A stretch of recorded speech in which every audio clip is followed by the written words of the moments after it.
میں موجود ہیں، ایک مسلمان بھائی کو دوسرے مسلمان بھائی کی ضرورت ہے کہ وہ اس کے ساتھ اچھے اخلاق کے ساتھ بھی رہے اور اس کو کھانا بھی کھلائے، اس کے ساتھ مل جل کے بھی رہے۔ تو یہاں اب یہ صحیح حدیث ہے بخاری کی، اور صحابی سوال کر رہے ہیں اے اللہ کے رسول صلی اللہ علیہ وسلم کون سا اسلام بہتر ہے، یعنی کون سا عمل سب سے بہتر ہے؟ تو آپ صلی اللہ علیہ وسلم نے فرمایا کہ تم کھانا کھلاؤ پہلی چیز، اور دوسری سلام کرو، جس کو جانتے ہو اسے بھی، جسے نہیں جانتے اسے بھی۔ کیونکہ اب مدینہ میں ہجرت کر کے آئے ہیں جو انصار صحابہ ہیں، اب ایک مہاجر صحابہ سارے کے سارے انصار صحابہ کو تو نہیں جانتا، ساروں سے ملا ہوا بھی نہیں ہے۔ آپ صلی اللہ علیہ وسلم کیا فرما رہے ہیں کہ جس کو جانتے ہو اسے بھی سلام کرو، جسے نہیں جانتے اسے بھی اسلام کرو، اور بہتر اسلام یہ ہے کہ تم اپنے بھائی کو کھانا کھلاؤ۔ دونوں کو پیغام مل گیا، انصار کو یہ پیغام ملا کہ ہمیں مہاجر بھائیوں کو کھانا کھلانا چاہیے، اور مہاجروں کو یہ پیغام ملا کہ بھلے ہم کسی انصار کو جانتے ہیں نہیں جانتے، کسی شخص کو یہاں مدینہ میں جانتے ہیں یا نہیں جانتے، لیکن ہم اس سے سلام کر کے گزریں۔ سلام کا بھی پھر آپ صلی اللہ علیہ وسلم نے ایک اس کا حکم سمجھا دیا تھا کہ اس کا مطلب کیا ہے، اور جب تم کسی کو سلام کہہ دیتے ہو تو پھر تم اصل میں حقیقت میں اس سے کیا بات کہہ رہے ہوتے ہو۔ جب ہم کسی کو کہہ دیتے ہیں السلام علیکم، تم پر سلامتی ہو، تو پھر اس کا مطلب ہے ہم نے اسے کہہ دیا کہ بھائی تیرے مال کو بھی مجھ سے کوئی خطرہ نہیں، تیری جان کو بھی مجھ سے کوئی خطرہ نہیں، اور میری زبان سے بھی تجھے کوئی خطرہ نہیں ہے، جب ہم کسی کو سلام کر دیتے ہیں۔ تو اس سلام نے ہی بہت زیادہ محبت آپس میں قائم کر دی، پہلی تربیت۔ پھر دوسرے جگہ پر حضرت عبداللہ بن سلام جو یہودیوں کے بڑے عالم تھے، یہ کیسے ایمان لائے ہیں، ان کی اس میں بھی رسول اللہ صلی اللہ علیہ وسلم کی تربیت کا بڑا اثر ہے۔ عبداللہ بن سلام رضی اللہ عنہ جو یہودیوں کے بڑے عالم تھے پہلے، تو یہ کہتے ہیں جب میں نے رسول اللہ صلی اللہ علیہ وسلم کو دیکھا، آپ صلی اللہ علیہ وسلم مدینہ میں آئے، تو جب میں نے آپ صلی اللہ علیہ وسلم کے چہرے کو دیکھا تو میں نے کہا اللہ کی قسم یہ کسی جھوٹے انسان کا چہرہ نہیں ہو سکتا، میں چہرے کو دیکھتے ہی سمجھ گیا۔ اور پھر یہ بھی بخاری کی حدیث پھر فرماتے ہیں کہ میں نے رسول اللہ صلی اللہ علیہ وسلم کو یہ ارشاد فرماتے ہوئے سنا کہ سلام کو پھیلاؤ، زیادہ سے زیادہ سلام کرو، جتنا تم سلام کر سکتے، جس کو ملو اس کو سلام کرو۔ آپ اندازہ یہاں سے لگائیں کہ صحابہ اکرام رضوان اللہ علیہ مجمعین میں اس قدر سلام عام ہو چکا تھا کہ دو صحابی اگر جا رہے ہیں اور درمیان میں کوئی درخت آ جاتا ہے، ایک صحابی درخت کے اس سائڈ سے جا رہا ہے، دوسرا اس سائڈ سے جا رہا ہے، تو جدا ہونے سے پہلے سلام کر کے جدا ہو رہے ہیں، وہ اس سائڈ سے جا رہا ہے، وہ اس سائڈ سے السلام علیکم کہہ کے پھر وہ درخت کے اس سائڈ سے گیا ہے، دوسرا صحابی اس سائڈ سے، اور پھر وہ جب درخت کراس ہو گیا، کتنا ایک درخت ہوتا ہے، وہ درخت کراس کرنے کے بعد پھر دوبارہ جب اکٹھے ہوئے پھر السلام علیکم، دوبارہ سے سلام، درخت بیچ میں آیا پھر سلام، درخت کراس ہوا پھر سلام۔ اور ابو بکر صدیق رضی اللہ عنہ دور سے کسی کو دیکھتے کہ کوئی آ رہا ہے تو سوچتے کہ کہیں ایسا نہ ہو کہ وہ سلام میں پہل کر لے، پہلے وہ نہ کہہ دے السلام علیکم، دور سے ہی کہتے السلام علیکم ورحمۃ اللہ وبرکاتہ، دور سے۔ اس قدر رسول اللہ صلی اللہ علیہ وسلم نے سلام کو عام کیا۔ اور پھر یہ صحابہ اکرام رضوان اللہ علیہ مجمعین کا عمل تھا کہ انہوں نے صرف باتیں کی نہیں، عمل کر کے دکھلایا ہے۔ تو عبداللہ بن سلام رضی اللہ عنہ کہتے ہیں کہ میں نے رسول اللہ صلی اللہ علیہ وسلم کو فرماتے ہوئے سنا، آپ کی زبان یہ فرما رہی تھی کہ سلام کو پھیلاؤ۔ ابھی عبداللہ بن سلام ایمان نہیں لائے تھے، کلمہ پڑھ کے مسلمان نہیں ہوئے، لیکن دیکھتے ہی کہتے ہیں میں سمجھ گیا، اور جب میں نے باتیں سنی کہ سلام کو پھیلاؤ، کھانا کھلاؤ، صلہ رحمی کرو، اور رات میں جب لوگ سو رہے ہوں نماز پڑھو، جنت میں سلامتی سے داخل ہو جاؤ گے، یہ مزاج رسول اللہ صلی اللہ علیہ وسلم نے قائم کیا۔ مدینہ میں آتے ہی تربیت نئے سرے سے شروع ہو گئی ہے کہ جب رات کو لوگ سو جائیں، سب سو رہے ہیں، تم اٹھ کے نماز ادا کرو، اپنے رب کے آگے ہاتھ اٹھا کے دعائیں مانگو، اس کا نتیجہ کیا ہوگا کہ تم سلامتی کے ساتھ جنت میں داخل ہو جاؤ گے۔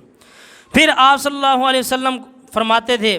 وہ شخص جنت میں داخل نہ ہوگا جس کا پڑوسی اس کی شرارتوں اور اس کی تباہ کاریوں سے مامون اور محفوظ نہ ہو۔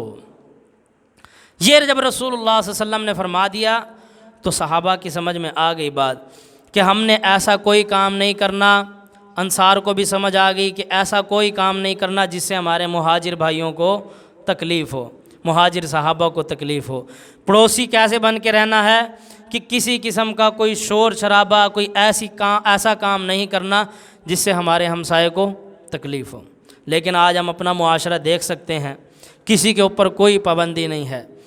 اذان سے تو لوگوں کو تکلیف ہو جاتی ہے، کئی ایسی رپورٹس بھی آ جاتی ہیں کہ بھئی اذان کی آواز بہت تیز ہے، کانوں میں لگتی ہے، یہ ہے وہ ہے، لیکن جس کا دل چاہے جتنی اونچی آواز میں چاہے وہ گانے چلائے، جس کا دل چاہے جتنی اونچی آواز میں چاہے وہ محفلیں کروائے،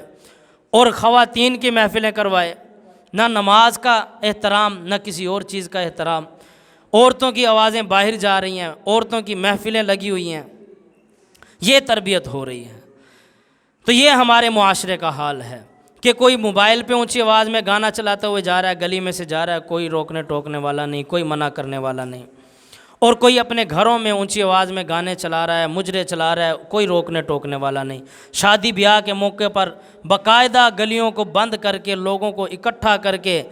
کنجروں کو نچا کر سٹیج کے اوپر، اور پھر ان کے اوپر پیسے لٹا کر، اور پھر ہم سمجھے کہ ہم ایک ایمان والے مومن مسلمان ہیں،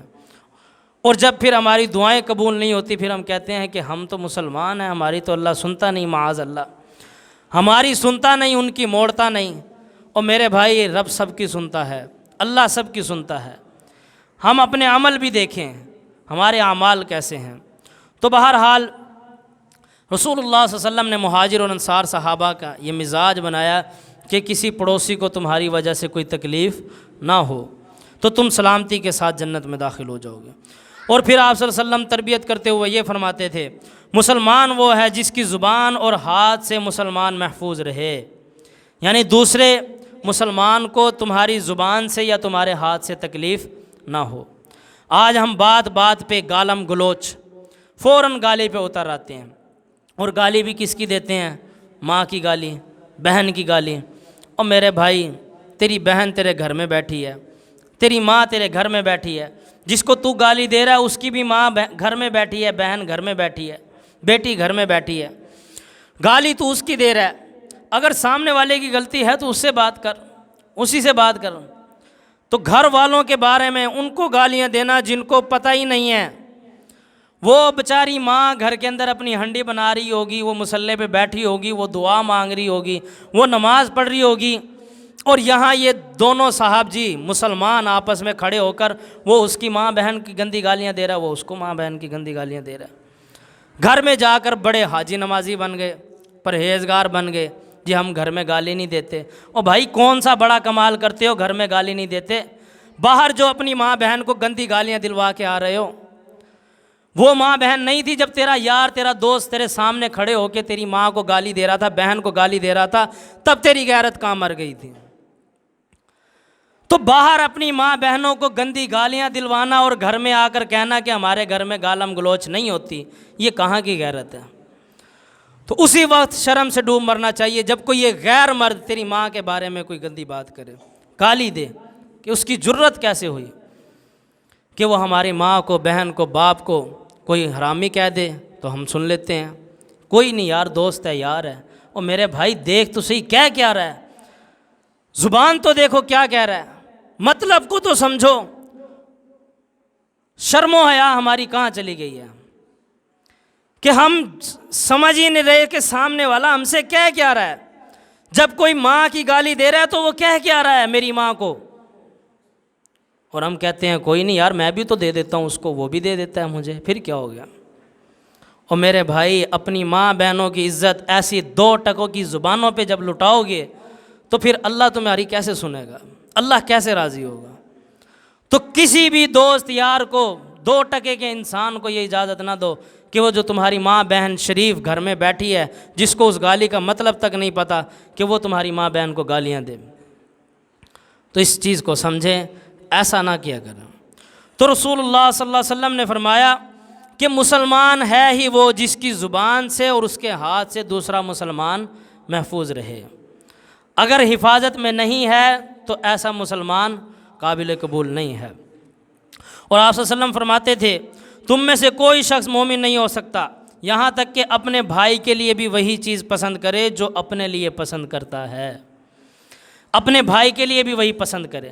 یہ وہ اخلاقیات سکھا رہے ہیں رسول اللہ صلی اللہ علیہ وسلم، یہ تربیت ہو رہی ہے انصار اور مہاجرین کی، یہ وہ وجہ ہے، ریزن ہے جس وجہ سے وہ اپنا آدھا مال دینے کے لیے تیار ہیں، اپنا آدھا گھر دینے کے لیے تیار ہیں، 2 بیویاں ہیں تو 1 بیوی دینے کے لیے تیار ہیں۔ یہ اخلاقیات رسول اللہ صلی اللہ علیہ وسلم سکھا رہے ہیں۔ ٹائم زیادہ ہو چکا ہے، باقی میں انشاءاللہ یہیں سے اگلے جمعہ شروع کروں گا۔ اللہ رب العالمین سے دعا ہے اللہ رب العالمین حق بات کو سمجھ کر مجھے اور آپ سب بھائیوں کو عمل کرنے کی توفیق عطا فرمائے۔ وآخر دعوانا الحمدللہ رب العالمین۔